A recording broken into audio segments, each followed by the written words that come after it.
Thanks for checking out episode 3 of Smart Money Choices. I want to talk today about tracking your spending.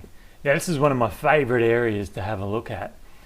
I always liked the line, if you don't control your money will control you.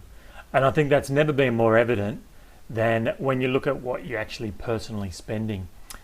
If you think about things today in terms of retail stores, internet shopping and those sorts of things, there is an extraordinary amount of investment by big retailers and advertisers to make sure that you spend more money. It's never been easier to set up online spending through direct debits, through online discount sales and email offers and those kind of things. Now, it doesn't matter if you're earning $40,000 a year or $400,000 a year. The reality is that most people don't have a good handle on what they actually spend.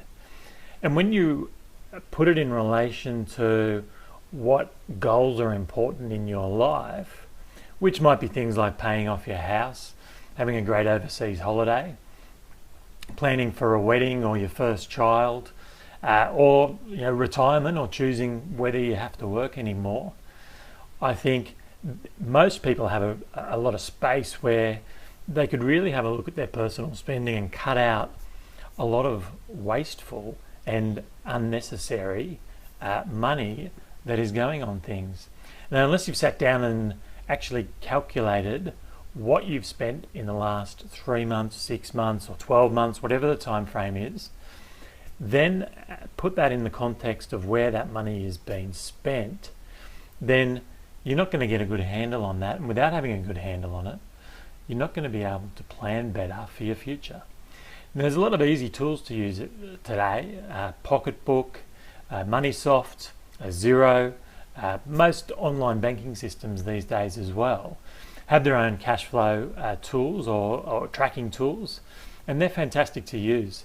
But what I tend to see is that people will find these tools, start using them, think it's a great idea, have a look at it, get a bit scared because they've been spending way too much money, and they might look at it in another month or 2 or 3 months time and not enjoy the reality of how much they're actually spending, and then think it's better to actually just put it to one side and not worry about it or not think about it and go back to their old habits. Now, what's really important is, from my point of view, is I think it's really important to have accountability on what you're spending there.